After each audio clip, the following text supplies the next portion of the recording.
Hola, ¿qué tal? ¿Cómo están? Muy buenas tardes, bienvenidos y bienvenidas a Espacio de Gestión, el programa de radio de la Maestría en Gerencia Social de la Pontificia Universidad Católica del Perú.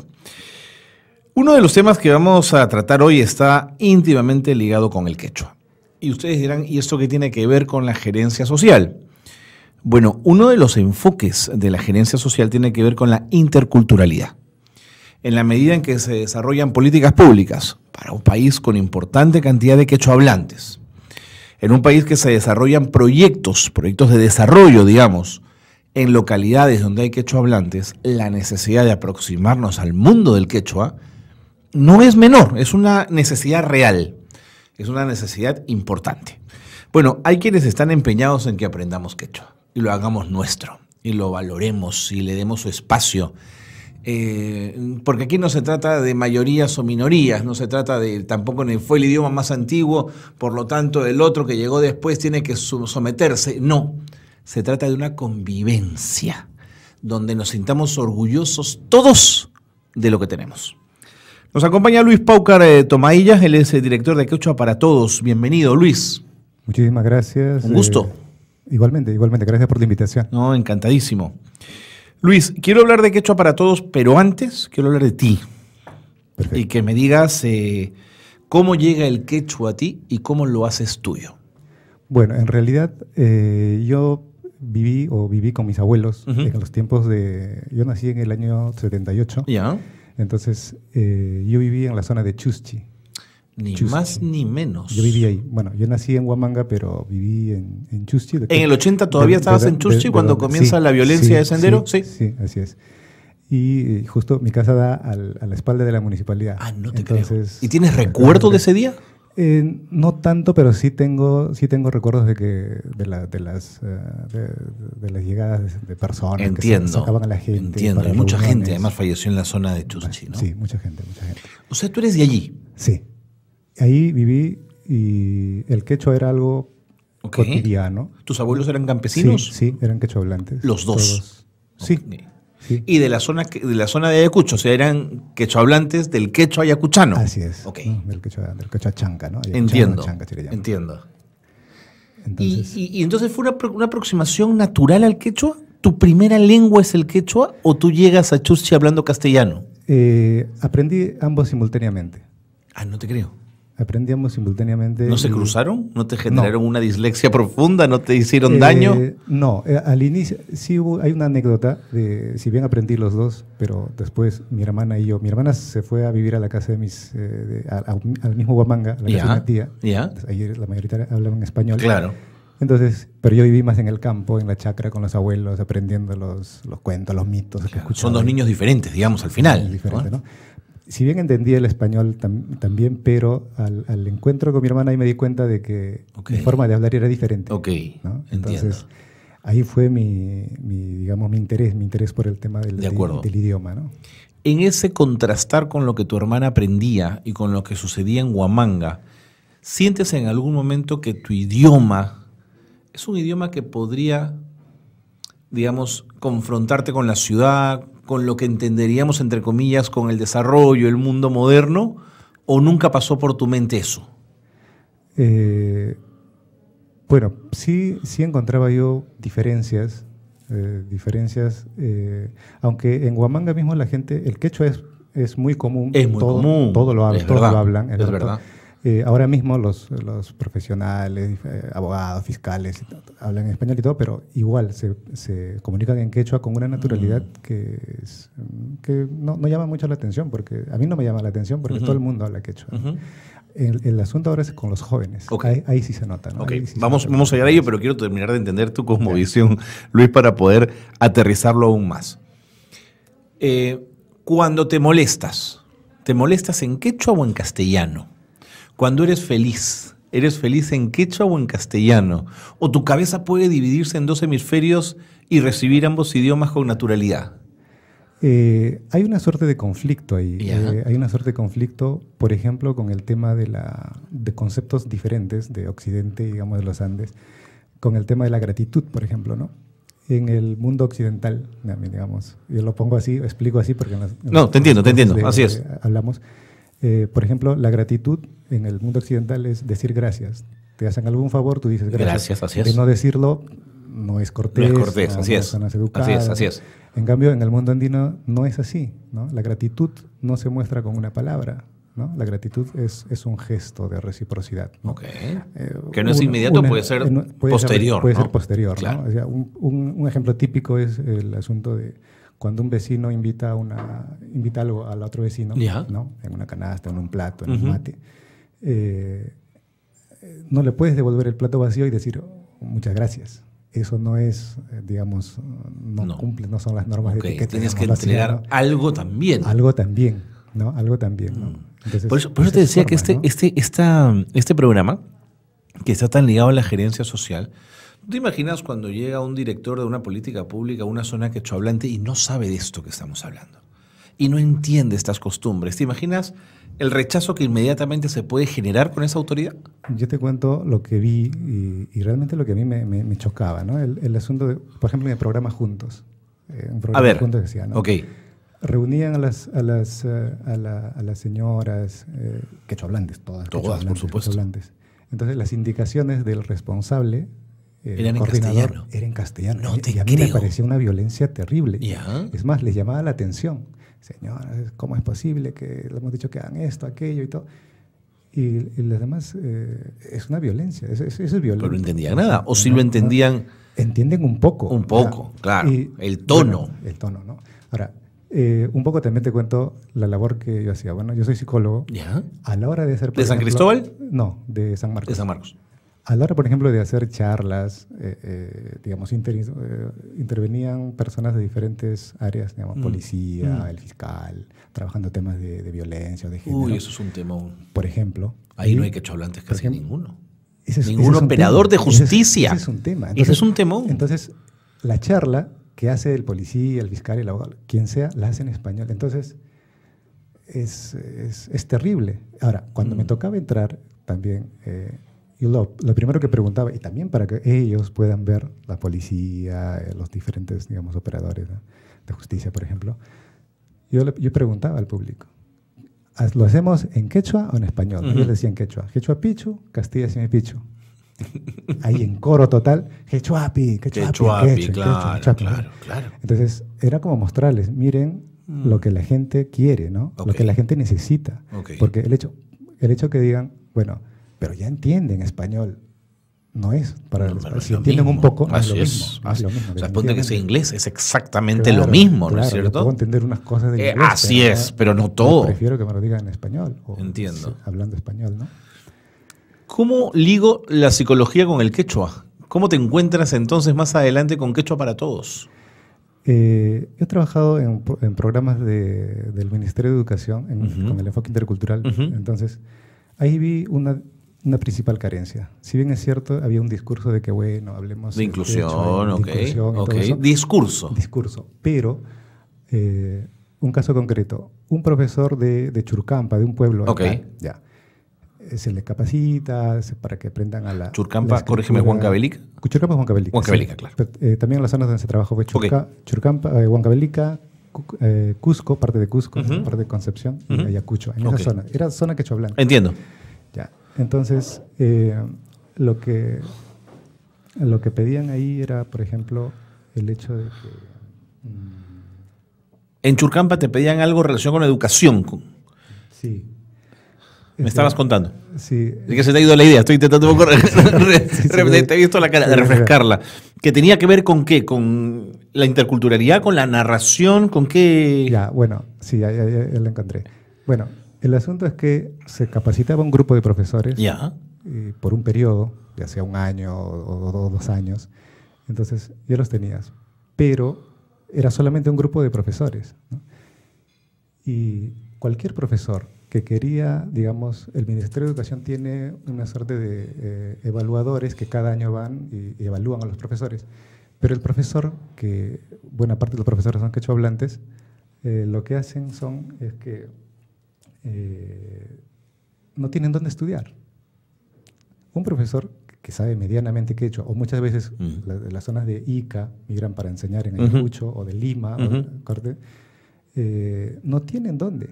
Pero el asunto, el discurso es, bueno, hay que aprender quechua, pero no hay dónde aprender. O sea, no te hablo de un quechua gratuito. Te hablo, así quieras pagar por aprender, no hay. No tienes dónde.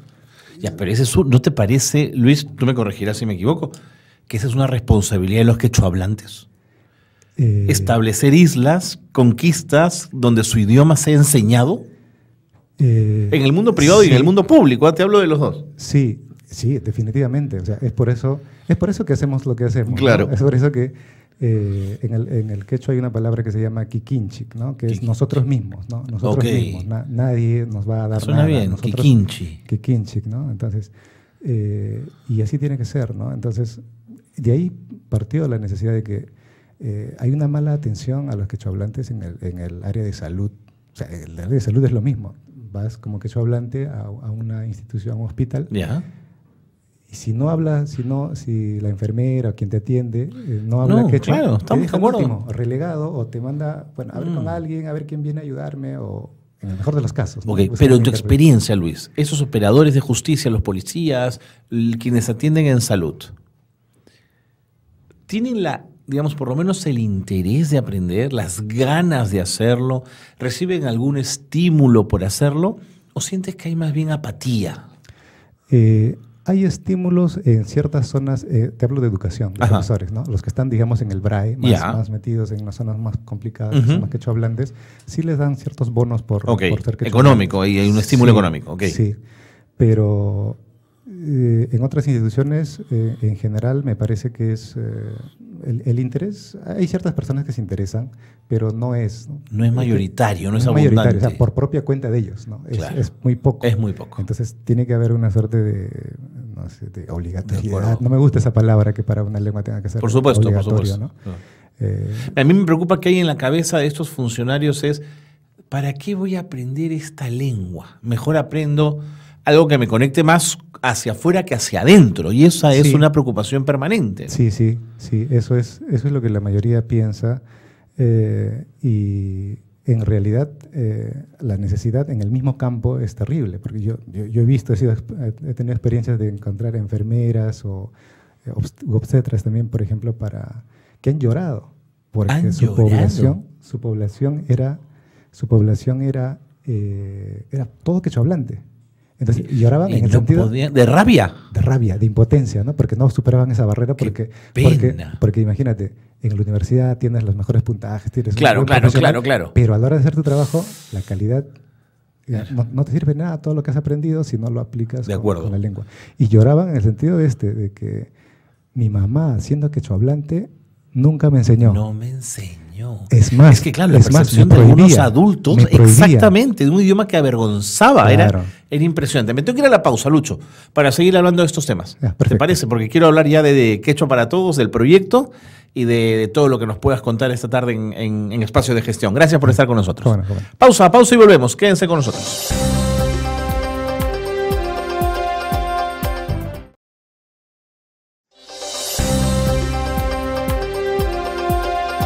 Seguimos en Espacio de Gestión, estamos conversando con Luis Paucar Tomaya, director de Quechua para Todos.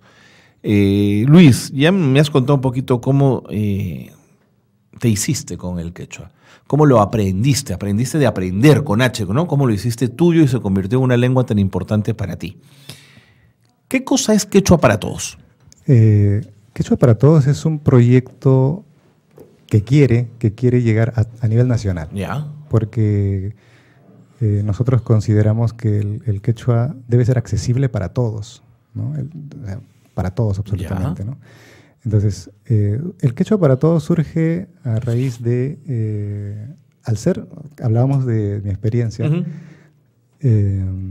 yo estoy en el terreno de la psicología, entonces, al tener yo el tema del quechua, mis oportunidades laborales, digamos, se multiplicaban, porque me llamaban para acá, oye, la población acá es quechohablante, Lucho, ven para acá. Claro. La población, entonces, o sea, se convirtió en un factor importante, ¿no es cierto?, profesionalmente hablando. Ya eso es una ventaja tremenda. Es una ventaja tremenda, definitivamente.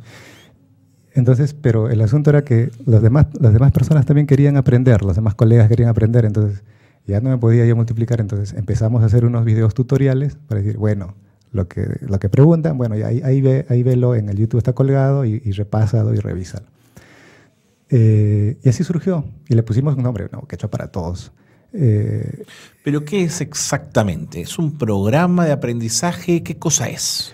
Quechua para Todos es una asociación cultural. De acuerdo. ¿Ya? Ahí quería llegar. Que pretende poner el quechua en relieve, para todos, ¿no? Bueno, ese es ahora, una asociación puede hacer múltiples cosas. En Quechua para Todos, ¿qué cosas hacen, Lucho? Nos centramos en promover la cultura y la lengua, porque vemos que la cultura no está desligada de la lengua, ¿no? No podemos hablar de lengua sin cultura. Van de la mano.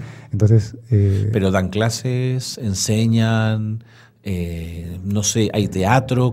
¿Cómo se mueve la vida dentro de Quechua para Todos? Ya.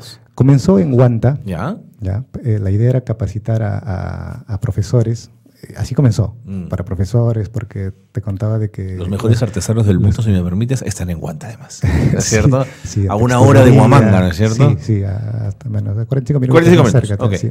Entonces, ahí comenzó, ¿no?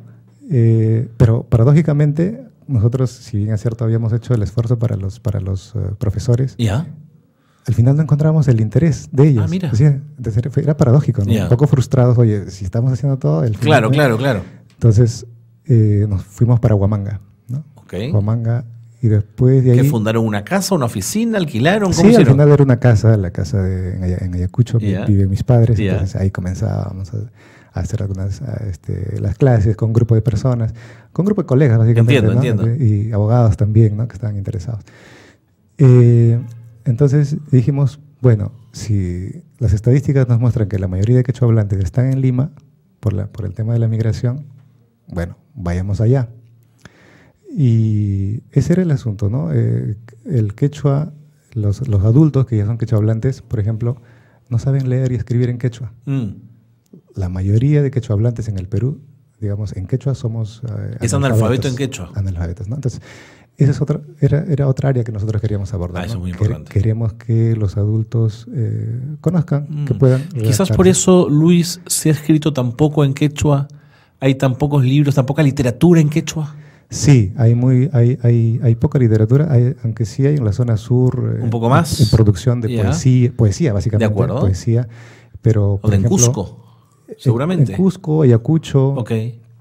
Hay pero del producción. centro, por ejemplo, del Ayacuchán, del... Huancayo, por ejemplo, de Junín. O de Ancash no he escuchado yo mucho, por ejemplo, Lucho. Sí, hay producciones, pero no son muchas. No son muchas. Y como que en la práctica también el quechua las variedades se han ido posicionando unos en el otro, ¿no? ¿Ha habido ahí disputa entre ellas?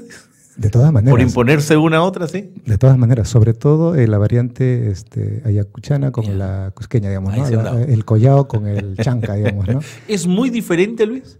No es diferente. No es muy diferente. No es diferente. Entonces, ¿por qué la pelea? Es como que un peruano hable con un argentino. Ok, hay tonos. Claro. Claro. Ahí no van a decir tú, van a decir vos. Ok.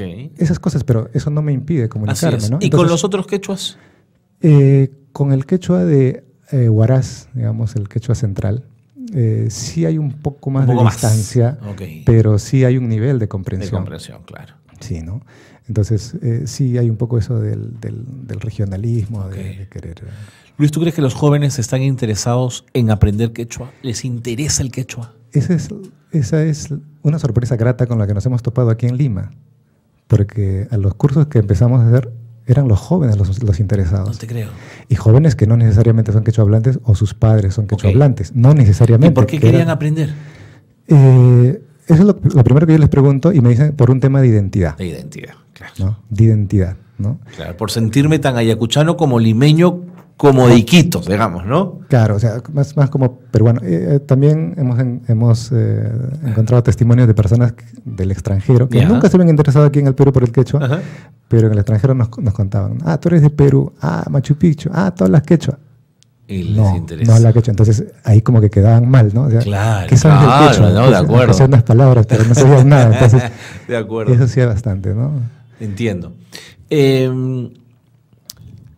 ¿Crees tú que esos jóvenes se aprenden quechua, digamos, con rapidez? ¿Es un idioma fácil de aprender, Luis? como todo idioma tienen partes, digamos, fáciles y otras partes que son difíciles de acostumbrarse. No quiero decir difícil, es simplemente diferente, ¿no? Por ejemplo, en el quechua la principal diferencia para alguien que habla español es que es un idioma sufijante, ¿no? Entonces, eso quiere decir que a una base le vas agregando un sufijo, una sílaba y otro sufijo más, ya significa otra cosa. Va Entiendo. Entonces, en cambio en el español no ocurre, las palabras son diferentes. Por ejemplo, para ejemplificarlo, ¿no? Por ejemplo, si yo digo huasi es casa, huasi con una Y al final, digamos, es mi casa. Esa Y significa es posesivo, ¿no? Claro, no es no es una palabra nueva que la pongo antes, sino es un sufijo que va detrás. Después, ¿no? Pero pegada, ¿no? Digamos, ¿no? Y si digo mi casita, huasicha. Claro, huasichai. De acuerdo. El cha que acabas de decir es del diminutivo, ¿no? Huasicha, pequeñita, ¿no? Mi casita. Y huasichai, ese Y al final es mi, que es mío, ¿no? Y entonces tienes que aprenderte los sufijos. Hay que aprender sufijos y eso es lo novedoso, lo que les parece... A algunos le puede parecer difícil, pero en general se aprende cualquiera. O sea, tú me dices el chino y yo creo que es difícil. No sé, tú me dices hablar japonés y yo creo que es difícil. Tú me dices quechua y me dices, ¿no es difícil? Viniendo de un castellano hablante. No me parece difícil. ¿No te parece? Ahora, no lo digo porque yo sé quechua hablante. Porque por supuesto. Pero como enseñamos, ahí nos damos cuenta de la rapidez con la que aprenden las personas. Claro. Una ventaja del quechua, por ejemplo, es la presencia de los verbos regulares. La mayoría de todos los verbos son regulares. ¿Ah, sí? Entonces, ¿Sin conjugaciones? Se conjugan, pero son regulares. ¿no? Son regulares. Entonces, por ejemplo, vayamos a tomar un verbo, ¿no? Por ejemplo, comer, que es mikui. Mikuni, por ejemplo, es yo como. Ya. Entonces, si antes de la ni le pones el arja, mikurjani, por ejemplo, ese es pasado. Entonces el arja lo convierte todos en pasados. Mikurjani, mikurjanki, mikurjan, ella. Mikurjan, erjan, eso ya lo convierte en pasado. Es un pasado. Es un pasado, ¿no? Entonces es bastante regular. Ahora, para aprender uno necesita libros. Sí. Y necesita... libros, digamos, diccionarios didácticos y una serie de cosas que te permitan aprender y avanzar. ¿Existen esos libros? ¿Existe esa literatura? Esa es una pregunta súper interesante que creo que no se la han planteado los que hacen las políticas. Si uno quiere aprender bien el español, digamos, ¿no? Yo, por ejemplo, yo aprendí el español porque tenía mi diccionario. Claro.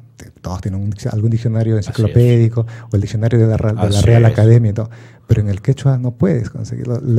Los diccionarios que quieres conseguir entonces son de los siglos anteriores. Claro, recopilaciones claro. Y con muchos arcaísmos. Entonces no te ayuda, ¿no? Y además la escritura no estaba normalizada. Además, entonces, y eso ya te da... Te complejiza todo. Te da Entiendo.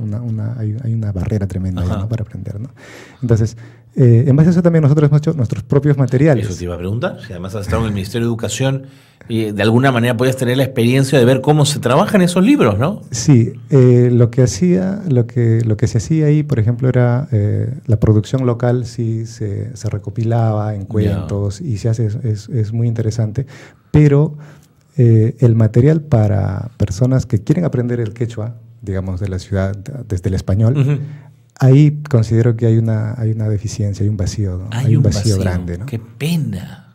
Sí. Qué pena, porque desde el área de educación intercultural bilingüe teníamos información que con los años se había avanzado mucho. No sé si en la producción de estos textos de los que estamos hablando, pero sí de cuentos, de historias. ¿Qué me dices tú? Sí, de hecho que sí hay un avance, definitivamente hay un avance. Pero insuficiente. Pero no es suficiente, sí, no es suficiente. Sí, hay un avance con en las políticas de interculturalidad, de hecho tienen sus resultados en Ayacucho, los índices de comprensión lectora en quechua están relacionados con los índices de comprensión lectora en español, entonces de eso sí hay un avance, sin ninguna duda, ¿no? Entiendo. He escuchado, sobre todo ayacuchanos, decir que el quechua es muy dulce. Digamos, ¿coincides en ese calificativo de dulce para un idioma como el quechua? ¿Dónde estaría su dulzura? Bueno, en principio todo idioma puede ser dulce. Eso pensaba yo, digamos, pero en fin, claro, en la medida en que lo uses con dulzura, ¿no es cierto? Dulzura, claro. Sí. Sin embargo, en el quechua, la diferencia que podemos ver es que hay más matices para expresar la dulzura o el afecto, o también digamos, el odio, sentimiento de rechazo más fuerte. Hay un abanico más grande, sí. Sí, es más grande, ¿no?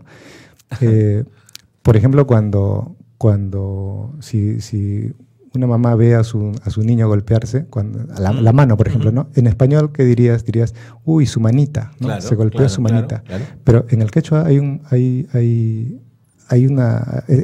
tienes unas más opciones para ofrecer eso, ¿no? Puedes decir makichan, su manita, ¿no? Makichan, por ejemplo, makichan nita. Y ahí, cuando dice maquichagnita, esa parte, ya estoy diciendo, esa mi manita. Es como que si hago mío su dolor, digamos. Claro, ese dolor que tienes es también mío. Es mío, es hasta fisiológicamente mío. Es mi mano, ¿no? Entonces, el nivel de empatía, claro, ahí vemos, el nivel de empatía conectas directamente. Lo que él siente, tú lo sientes, ¿no? Bueno. Lucho, el tiempo me ganó. ¿Por qué no aprovechas para dar alguna dirección, algún teléfono, un fanpage, una web de Quechua para todos, para quienes quieran aproximarse a este idioma maravilloso al que le hemos dado durante siglos la espalda y que era clave para entendernos entre nosotros?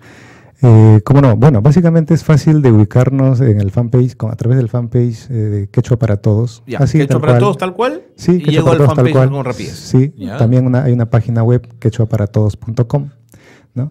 Entonces, ahí pueden encontrar la información donde nosotros, sobre todo nosotros trabajamos en alianza con instituciones.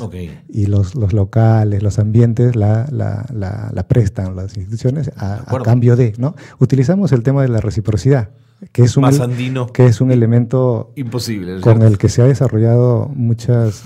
Vía El Salvador, ¿no? Vía El Salvador, por ejemplo, es una muestra clara de lo que ha logrado el sistema de valores andinos, ¿no?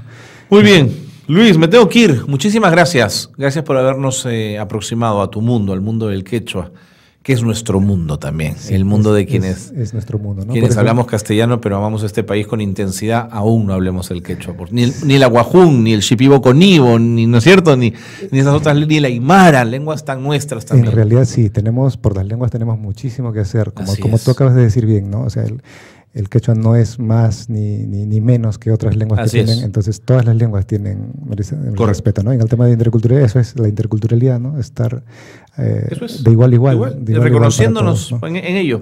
Muchas gracias, Luis, nuevamente, y buena suerte con Quechua para Todos. Gracias a ustedes. Gracias. Nos ha acompañado Luis Paucar Tomaya, director de Quechua para Todos, aquí en Espacio de Gestión. Vámonos a la pausa y seguimos con más. Quédense con nosotros.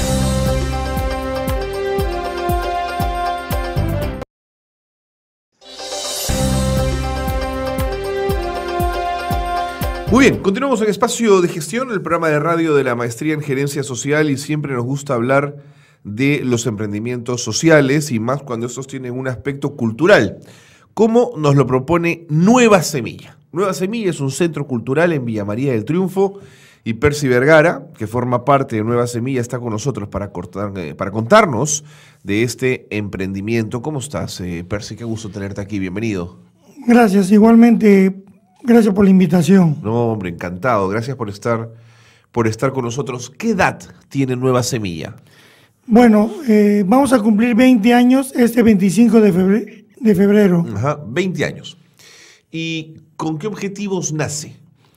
Bueno, el objetivo primordial es que nace por lo que, más que todo, nuestra línea de trabajo es la prevención contra el consumo de drogas. Prevención de drogas. La prevención contra el consumo, ¿no? El buen uso del tiempo libre. Okay. Entonces, una de las formas que al principio hicimos en Villa María fue hacer charlas, reuniones, pero no funcionaba eso. Entonces, vimos la posibilidad entonces de hacerlo algo más dinámico. Entonces, apostar por el arte, por la cultura, ¿no? Entonces, formamos este centro de investigación y promoción cultural, la Nueva Semilla, con el objetivo de que los jóvenes den buen uso a su tiempo libre. Perfecto. ¿No? ¿Ya era una preocupación en Villa María del Triunfo hace 20 y tantos años atrás el tema de las drogas? No, que pasó por 4 gobiernos municipales y de verdad que no hay un trabajo de prevención. No hay. No hay. Es más, no hay espacios donde los jóvenes pueden tener un lugar donde se recreen, Okay. hagan sus danzas, lleven a cabo sus proyectos de ellos mismos. Entonces no lo hay. Muchos grupos ensayan en las calles, sin luz, en sitios descampados. Entonces es ahí donde yo pongo a disposición mi casa. Okay. Y mi casa lo he convertido en un centro cultural. De acuerdo. ¿Quién comienza contigo este esfuerzo o es un emprendimiento solo, unitario, inicialmente? Bueno, yo empiezo primero con una persona, pero otro tipo de trabajo. Entonces, cuando me separo de él, entonces, veo que no, que tratar el tema de las drogas es muy, muy complejo. Entonces, hago el trabajo de prevención mediante el arte, ¿no? Y yo inicio la nueva semilla en el tema de prevención. Ok.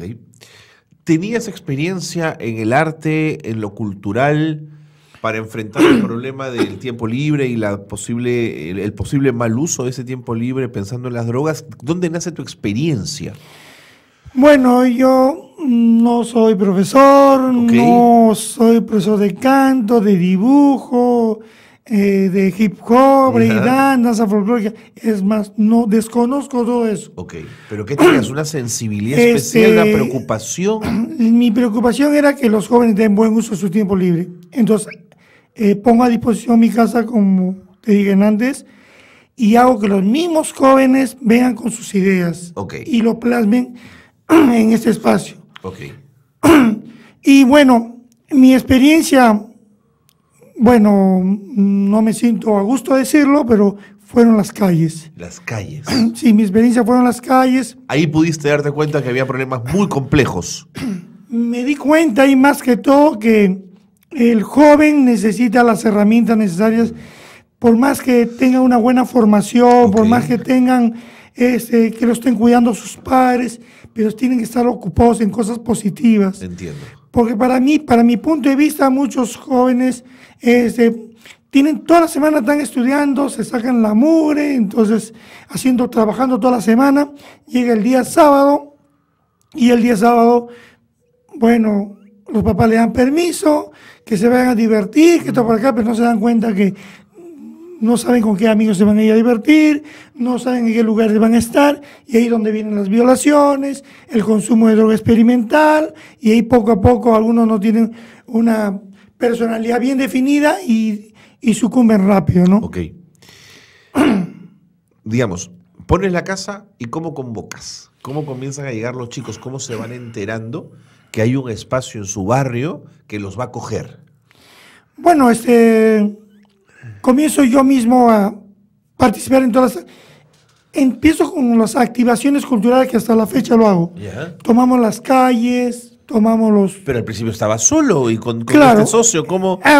Bueno, con los jóvenes que ya tenía un grupito de Ya. jóvenes, que con ellos empezamos, ¿no? Esta odisea, porque de una u otra forma, cuando empecé, no había una confianza en la comunidad Exactamente. hacia la nueva semilla. Porque ¿Quién yo... es este pata? ¿Qué querrá? ¿No es cierto? Más que todo porque la comunidad, la mayoría me conocía, ¿no? Ajá. Que era un chico muy alocado, un chico que, bueno, no era dable que sea una amistad, que dirige un grupo Entiendo. juvenil con todas las experiencias que ha Entiendo, tenido. entiendo. Entonces yo dije, no, pero sí, así como fui hábil para consumir o para hacer cosas indebidas, meterme en bandillaje, meterme en un montón de cosas, dije, ¿por qué no puedo ser hábil para hacer cosas buenas? De acuerdo. Entonces tampoco esperé que me dieran el visto bueno. Ok. Eso fue un trabajo de años. Al principio no había una confianza y poco a poco, bueno, la confianza se ganó en el trabajo. De acuerdo. En el trabajo, ¿no? Año tras año. Es más, te cuento que hasta la misma parroquia me cerraron las puertas. Mira, pues. No me cerraron, tenían toda la razón. De acuerdo, de acuerdo. Por supuesto. Había mucha desconfianza. Claro, y yo como padre, ¿qué pasa? ¿No? Claro, claro. Yo sería el primero a decir no. Claro. Y es más, a veces esas personas también ni se pueden ni confiar, porque son personas que están latentes para cualquier recaída, para cualquier cosa. Pero entonces ese es un reto mío ya, ¿no? Personal, que ya todo lo que he logrado ya tiene que, yo soy el propio responsable. Entonces, ¿Los por primeros eso, talleres de qué eran? hip hop, porque Hip hop. le gusta, hip hop le Estaba de gusta, moda. le gustaba la danza urbana, los chicos, todo. Me acuerdo de Harold, me acuerdo de Eric Helera, de Alfonso y Sitio. Estaba allí. Janina Luján, en los primeros años. Emily Vargas, de Almabella, en la Entiendo. parte artística, ¿no? Y muchos jóvenes, ¿no? Entonces ellos estaban ahí, entonces les gustaba esas cosas, bailar en grupo, concursar, participar. Entonces poco a poco, y todo era gratis, los primeros 4 o 5 años era gratis. Pero ¿cómo conseguías un buen parlante, un micrófono? Yo trabajaba, ya que no tenía el apoyo de las municipalidades, y me apoyaban, también trataban la política es complicada. Entonces trabajaba, yo me acuerdo que comencé con un mototaxi. Ya. Y con mi mismo mototaxi, ese tiempo no había pistas en Villa María, conseguía mis equipos de sonido, conseguía mis escenarios, cerraba las calles. A veces era un poco rebelde también, porque me quedaba esa rebeldía Claro. de joven, y entonces me quedaba esa rebeldía, entonces no me querían dar permiso, igualito tomaba las calles. Está mal eso, ¿no? Pero funcionó, ¿no? En ese momento eran las Ese- herramientas que tenías, digamos. Las herramientas que tenía, De acuerdo. porque no estaba haciendo nada malo, porque veía que muchos partidos políticos entonces cerraban las calles como cualquier cosa. Por supuesto. Entonces yo también dije, bueno, claro, no sé si estoy hablando bien o mal, pero bueno, eso fue el inicio. Como tú me preguntaste, si tú sabías de algo, yo prácticamente desconocía de todo. Ok. Solamente quería que ellos estén alejados del alcohol, alejados de las drogas, que comiencen a tener valores, principios, que sean responsables y que sean independientes, pero con responsabilidad. De acuerdo. ¿Buscaste o tocaste puertas del municipio, de alguna ONG, de alguna universidad, alguien que pudiera ayudarte más o menos a perfilar este proyecto o no lo hiciste? No, sí lo hice, pero rebotaba por el desconocimiento que tenía yo en Ya. armar cartas, en hacer crear proyectos. Claro. Entonces, bueno, me rechazaban rápido, ¿no? Porque no estaba bien sustentado. Entiendo. Y no tenía un norte o un sur, digo, Claro. no tenía. Entonces, bueno, entonces yo seguía con mi... Entonces yo mismo me proyectaba, ¿no? Entonces yo mismo dije, no, pero no me proyectaba que a tal fecha voy a lograr eso, no. Yo solamente me proyectaba así conforme pasaban los días, ¿no? Y ahí donde yo digo, ¿no? Entonces, el día que yo haga mi personería jurídica, lo voy a hacer con jóvenes de la nueva semilla, Ok. cuando ellos ya sean profesionales. Y dicho y hecho, ahora en la actualidad, esos jóvenes que bailaban, o jovencitas que bailaban a la edad de 12 años, se retiraron por temas de universidad. Claro. Y han regresado, y ellas son las que están llevando ya a cabo este proyecto. Ellas son las que hacen los proyectos, como Olga Trujillo, que es socióloga, Ivette, que es psicóloga, Andrea Robles, que es cantautora, Mario Yacariri, Robert Flores, María Malpartida, que es Los diseñadora chicos interior. que comenzaron en Nueva Semilla se prepararon y regresaron a Nueva Semilla para aportar desde su espacio. Claro, pero no pensaron seguramente en eso, Entiendo. sino como vieron que la semilla seguía y sabían mis debilidades, y ellos con el profesionalismo que tienen, y conforme iban creciendo se dieron cuenta pues, que, hey Percy, está bien todo, pero todavía Ok, no puede estar haciendo así es, polladas, de acuerdo. no puede estar chuletada. Exactamente. No puede estar haciéndose. Si esto Entonces, no tiene Claro. digamos, no está escrito, no lo pensamos a largo plazo, es muy difícil sostenerlo. claro, como hay jóvenes que han hecho sus propias academias, como están bien posicionados, hay de todo, pero muchos, pero hay un cariño, un agradecimiento. Hay jóvenes que están... A mí lo que me da gusto es que hay jóvenes que empezaron en la Nueva Semilla y son ahorita los profesores prioritarios de academias de prestigio, ¿no? Fantástico. Entonces... Misión cumplida, pues. Sí, de esa parte, para lo que yo pasé, para lo que he vivido y para lo que traté, yo creo que he logrado bastante, pero tengo un techo y he llegado a un techo, pero ahora ya esto lo tienen que continuar los que están bien preparados, ¿no? Entiendo. Me tengo que ir a la pausa, Está bien. Percy, pero quiero dejar planteado un tema. ¿Cómo el barrio fue cambiando de opinión no solo respecto a ti y a este muchacho que al principio era conflictivo y difícil, pero cómo fue mirando Nueva Semilla, cómo fue cambiando su percepción de este espacio que pusiste a disposición de los chicos en ese momento y que se fue convirtiendo en ese centro cultural. Es importante, me interesa porque, claro, a veces cuando los prejuicios están muy instalados son muy difíciles de vencer, pero hoy día, digamos, Nueva Semilla tiene la acogida y es reconocida en el distrito como un espacio interesante. ¿Qué cambió? Quiero que me cuentes eso después de la pausa. Muchas gracias, Percy, por estar con nosotros aquí en el programa. Pausa y seguimos con más aquí, en Espacio de Gestión.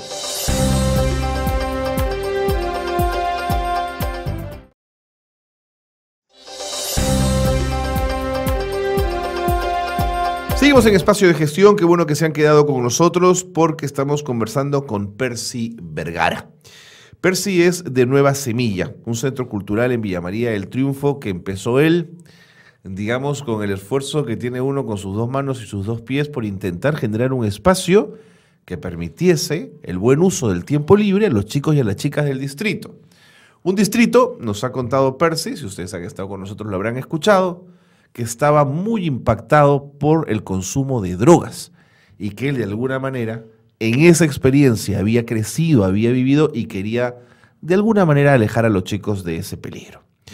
Percy, nos habíamos quedado planteando esta pregunta: ¿cómo cambia la gente respecto a la propuesta de Nueva Semilla? A ti, ¿qué ocurre para que comiencen a decir, oye, de verdad no, Percy sí cambió, Percy pudo ofrecernos un espacio diferente? Bueno, creo que son mis acciones, ¿no? Me ven por todos lados, me ven trabajando, me ven orientando, me ven conversando. No me ven en cosas malas. Okay. Eso es lo más importante. La imagen, no muy importante que, bueno, y lo más importante porque siempre tenemos enemigos y es más, y lo digo, ¿no? La política es el peor enemigo de las organizaciones culturales en Villa María. No te creo. Hasta la fecha. La política. Eso es bien duro, Percy. Si no es el alcalde, son los funcionarios. Y siempre, si un alcalde quiere apoyar, los funcionarios se oponen o tratan de boicotear. Y si funcionarios quieren apoyar, los de arriba se oponen. ¿Pero por qué no te apoyarían? Yo pienso más que todo por cuestiones de egoísmo, ¿no? ¿Pero qué daño haces tú? El problema es que como hay... ¿Qué daño hace Nueva Semilla? Es que Villa María, la Nueva Semilla es algo referente. Hay veces, en vez de ir al programa de cultura de la municipalidad de Villa María, vienen hacia nosotros. Ok, entiendo. ¿No? O hay veces hasta un alcalde me dijo, ¿por qué haces muchos eventos? ¿Por qué haces tanto? Yo dije, pero yo no estoy pidiendo ni un sol, y no todo es en las calles. Todo. Entonces creo que eso también, pero la gente ha visto esto, ha visto el cambio de sus hijos también. Muchos se han disciplinado, porque el arte, en la Semilla trabajamos bastante la disciplina. El arte te organiza, te ordena. Entonces, eso ha hecho. Y otra cosa muy importante, chicos que, por ejemplo, antes las mamás no dejaban que vengan sus hijos, pero esos hijos han crecido y tienen sus hijos, y esos chicos traen a sus hijos y ellos son los referentes. Yo cuando estaba ahí he visto que había disciplina y yo voy a llevar a mi hijo ahí porque hay disciplina. Okay. ¿No? Entonces, esas cosas también, los mismos jóvenes que han crecido son los que en donde estén ellos hablan bien. Es bien interesante, Percy, lo que nos planteas, porque la mediocridad de la clase política de verte como un enemigo o un problema en vez de convertirse en un aliado tuyo y aprovechar este esfuerzo que estás haciendo para trabajar en el barrio. Claro. Pero lamentablemente no se les puede cambiar. Bueno, ahora ha entrado un nuevo gobierno por los problemas que hay en Villa María de la vacancia, el alcalde está preso y ahora ha entrado el teniente alcalde. Vamos a ver, nos acabamos de juntar con él, también con una red de jóvenes que también hacen cultura, y ellos también están viendo la posibilidad de que haga bien las cosas, ¿no? Y tiene todo el apoyo de nosotros, porque de eso se trata. El distrito, cuanto más arte, más cultura hay, mejor es para los jóvenes, especialmente, por supuesto, ¿no? Así es. Ahora, ese es un programa que tiene que ver con gerencia. Entonces tengo que hablarte y preguntarte de números. En estos 20 años, 25 años de Nueva Semilla, ¿cuántos chicos han pasado por ahí? Mira, sí, me agarraste. Yo de verdad, han pasado miles de Dame un jóvenes. aproximado. Yo pienso que habrán pasado unos 10.000. 10.000 Sí, jóvenes. yo pienso que pues, Es absolutamente revolucionario, parece. sí, yo pienso que han pasado. Él, como te dije antes, nunca he llevado las cuentas, nunca he llevado nada. Claro, Desde porque el empezaste de principio, una manera muy... Nunca he llevado un orden, porque yo he hecho todo Claro. he tenido que trabajar improvisadamente, Claro. pero de una forma responsable. No, de acuerdo, apelo un Claro. poco a ese recuerdo, más que nada. ¿de Sí, acuerdo? sí. Pero ahora Entonces, sí. 10.000, Yo más pienso o que han menos. pasado unos Ok. 10.000 jóvenes. ¿Y tienen rostro de hombre o rostro de mujer? La semilla. Sí, los chicos que van ¿son mayoría hombres, son mayoría No, mujeres? es compartido. ¿Tú dirías que es compartido? Sí, van hombres y mujeres. Porque mi prejuicio es que quizás a las mujeres lo cultural les podría interesar más por el baile, la danza, pero no es así, estoy equivocado, es más o menos equilibrado. Sí, es equilibrado. Pues la semilla es equilibrado. Ahora hasta niños tenemos, ¿no? De acuerdo. Y cuando hablamos de la propuesta cultural, ¿dónde crees que Nueva Semilla funciona más? ¿En la danza? ¿En esas expresiones culturales? ¿En el canto? ¿En dónde? En la danza, en el baile. En el baile. Mira, nosotros, los jóvenes que vienen a bailar, no solamente le enseñamos a que bailen, sino le hacemos que sean protagonistas. Ya tú vas a ser maestro de ceremonias, tú vas a ser el DJ, tú vas a ser... Entonces, por más que no sepan, muchos jóvenes han experimentado ahí y eso les ha servido como un trampolín para muchos sitios y han caído muy bien. Entonces, nosotros nos dedicamos también a hacer trabajos más que todo comunitarios y aparte festivales internacionales de danza. 8 años que venimos haciendo festivales de danza. En 8 años han venido muchos países de América Latina y de Europa a Villa María del Triunfo y no se le ha dado el valor que se merecen. Había un desperdicio total de estas actividades. ¿Por qué? Porque se oponían pues, la municipalidad, no había un apoyo. No, es que me lo cuentes y no lo puedo creer.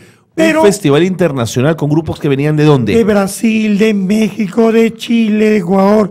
Yo lo hemos hecho. Al principio, llegó un momento en que un alcalde X nos prometió darnos todo. Que no invite a nadie, que no pida a nadie que él se va a hacer cargo de ese festival. Pasaron 2 meses, 1 mes, faltaron 5 días y resulta que nos dice, no lo hagas, ¿para qué lo vas a hacer? Si no tienes plata, no lo hagas. Ya está bien, no hay problema. Y todos los chicos comenzaron a traer sus camarotes, sus colchones, la mamá comenzaron a cocinar, instalamos duchas, todo en mi casa, ¿no? Y en otros locales que alquilamos. Hacemos actividades para alquilar locales. Bueno, se quedaban por 5 días, 3 días, pero que una logística mayor, era por fuerte, supuesto, era claro. fuerte. Pero aún así hemos seguido con el equipo, porque eso ha sido una buena experiencia para los chicos. Buscar soluciones a los problemas. Entonces, todo malo trae algo bueno. No, por ejemplo, yo le digo, ellos en los inicios me decían, pero si hay que contratar a un profesor. No, cómprate un VH, un cassette, hay que tener un VH y un cassette. Saca de ahí pasos. Ustedes tienen que aprender a hacerlo. Ese es lo que enseñamos ahí en la Nueva Semilla, a pescar, ¿no? No a que ya todo en la mano también. Hay cosas que nos han salido mal porque nos han dejado plantados, nos han boicoteado, pero nos ha servido bastante para demostrar que sí se puede hacer las cosas cuando hay creatividad, cuando hay ingenio, cuando hay esa disposición de hacer bien las cosas. Entonces, es algo que nos ha pasado muchas veces en todos estos años, pero ahí seguimos, ¿no? Acabamos de terminar un festival y te cuento de alegría, de verdad que nos hemos quedado endeudados, pero feliz, porque siempre nos quedamos endeudados y siempre nos quedamos endeudados, pero siempre nos quedamos descontentos porque no ha sido como queríamos. Pero primera vez que se unió al Ministerio de Cultura, Gerencia de Lima Metropolitana y la CENAJO en una conferencia de prensa. Y nos salió bonito este año. El Festival Internacional del Sí, que hablas. ¿Cuándo, sí. ¿En qué mes lo celebran? Lo celebramos en noviembre, pero ahora lo vamos a celebrar en agosto. Y ya van a venir Senegal, viene México, viene Brasil y viene un grupo de Italia que recién le vamos a confirmar que venga. ¿Y tú crees que no tiene más luz el festival por la política municipal? ¿Porque no tienes el respaldo de la política municipal? Claro, es importante. El apoyo de la municipalidad es muy importante. Así no te den algo. Basta que te hagan una buena promoción, aunque sea que te ayuden con publicidad, es Pero nosotros, bueno, si no hay, siempre ya nosotros mandamos carta, pedimos, por supuesto que hacemos la gestión. Pero ya no estamos confiados que nos va a dar. Porque te dicen que sí te van a dar. No, claro. Al final te dejan en el aire. Y después dicen, no hay presupuesto, no, que hay otro tema más importante. ¿Qué tema más importante, le digo? Este es un tema importante. Es como el tema de la basura, porque de aquí también, si los chicos si no se le da oportunidad a los jóvenes, y muchos jóvenes que tienen una problemática en su casa, con familias disfuncionales, violencia en la casa, ellos también van a hacer una basura con el tiempo, porque van a estar metidos en la basura, consumiendo drogas, alcoholizándose, o siendo malos padres. Entonces, es lo mismo, le digo. ¿Y podrías además hacer de un evento que ya tiene 8 años y que tiene el carácter internacional una bandera para el turismo en tu zona, para que la gente se mueva hacia Villa María? Este año hemos salido a Parque La Amistad, que nos han atendido bien. ¿En Surco? Sí. Hemos salido a San Borja, el Polideportivo, que nos han atendido bien. Hemos salido al Parque La Muralla, que nos han dado, también nos han atendido bien. ¿Pero te obliga a salir de tu distrito? ¿No lo puedes mantener en tu distrito? Que no se puede por el tema del presupuesto. Entiendo. A mí me interesa hacerlo no solamente en Villa María, Pamplona Alta, Villa Salvador. Exactamente. A mí me interesan esos sitios. ¿Por qué? Porque ahí está la problemática. Ahí está el problema, pues, por supuesto. Y ahí están las personas, y ahí están los chicos que van a ser, que si no tienen un apoyo van a ser grandes delincuentes y que van a fregar por todos los distritos, y por todas partes, ¿no? Pero puedo creer que no lo entiendan las autoridades. No lo entienden, de verdad. Y como te digo, si no es el alcalde, son los funcionarios. Es un tema que te digo que... Ya te has cansado de pelearlo. Pero sigo peleando, sigo hablando, No, pero claro, ya... Pero hablo ya porque tengo que hablar, tengo que decirle para Por que supuesto. entiendan, pero bueno, si no entienden... Además, lo relaciono con lo que pasó también en Comas. El FITECA de Comas, el Festival Internacional de Teatro de Comas, empezó igual en las calles y hoy día tiene un espacio mucho más interesante, pero es en Comas. ¿No es cierto? La gente va a... ¿Quieres venir a mi festival? Vente a Comas. Claro, en Villa María lo hacía yo en los colegios, en todas las plazas, pero por ley también lo hago en Villa María. Este año hemos hecho en Nuevo Milenio, Claro. que es una zona muy abandonada del distrito de Villa María y donde hay mucha problemática juvenil. Lo hemos hecho en José Carlos Mariátegui, que también gracias al padre Febrero, que nos apoyó. Entonces lo hemos hecho ahí también, ¿no? Y bueno, en 3 sitios en Villa María, y hemos tenido que salir 3 sitios más, porque ya de dónde iba a sacar desayuno, almuerzo, cena, y son como 100 artistas, y no le puedes dar solamente tecito ni cafecito, hay que darle un buen desayuno. Por algo ellos pagan su pasaje de allá, 100 artistas, un montón. gastan en vestuario cualquier cantidad de dinero ellos, ¿qué problema más tendrán? Y vienen con todas las ganas de bailar lo mínimo, atenderlos bien, ¿no? Y aparte también y bueno, ahora este año estamos viendo la propuesta de irnos a Oxapampa, porque en Oxapampa vinieron un grupo de jóvenes para hacer un intercambio cultural, nos pidieron, y entonces ellos están ver si nosotros vamos a conseguir esto, para llevarlos por 3 días. Listo, por mí no me hago problemas. Cualquier iniciativa es buena, ¿no? Para hacer estas cosas. ¿Nunca te ha provocado rendirte? No. ¿Nunca te has sentido cansado, Percy? Bueno, sí, me cansa, sí, pero me canso todo, pero no, creo que me falta mucho más que hacer, ¿no? Y más que todo, descansaré ya cuando vea que la semilla tiene sus líderes que lo van a llevar a cabo algún día. Que hay un equipo que asume la responsabilidad. Sí, por supuesto. Y yo de verdad quiero mandar un saludo al Padre Jesús de la parroquia que nos dio el hospedaje. Este año el Padre Jesús de la parroquia Nueva Esperanza, del Padre 4 Nueva Esperanza. También a UNACEN, que todos los años nos apoya con el festival en el tema del escenario, ¿no? Para un lugar específico. UNACEN y bueno, al Padre Febrero, el Colegio Fe de Alegría, y a Nuevo Milenio, y a Olga Trujillo, que es socióloga y es del equipo de la Nueva Semilla, y todos los jóvenes, todos los elencos de la Nueva Semilla, porque todos esos chicos han estado lavando los platos, han estado haciendo muchas cosas. Pero eso es bueno, eso es bonito, pero es sí el debería espíritu, haber, digamos. sí debería haber un apoyo de las autoridades, ¿no? Totalmente. Y también aprovecho acá para hacer un llamado a las empresas, que ya en agosto vamos a tener prácticamente unos 10 días de festival. Claro. En agosto. No, tú tienes que ir desde ahorita ya buscando los estamos ya desde ahorita ya. Entonces, si hay alguien que quiere, nosotros tenemos en Facebook, la Nueva Semilla, página oficial en Facebook, tenemos una página. Cualquier cosa por ahí, ¿no? Y hay una página web también, ¿no? Sí, que recién lo están haciendo los chicos. Sí, los chicos lo están organizando. Percy, muchas gracias. Gracias a ti, Marín, muchas gracias. Y muchos éxitos. Que Nueva Semilla siga siendo eso, un centro cultural que aglutine, que convoque y que saque a los chicos de las zonas vulnerables y de peligro de los barrios más complejos de nuestra ciudad. Muchas gracias. Gracias a ti. Bueno, con la experiencia de Percy, con su temple, con sus ganas, con su esfuerzo, tenemos que terminar ya esta edición de Espacio de Gestión. Gracias por habernos acompañado. Gracias por estar en este programa. Muy buenas tardes a todos.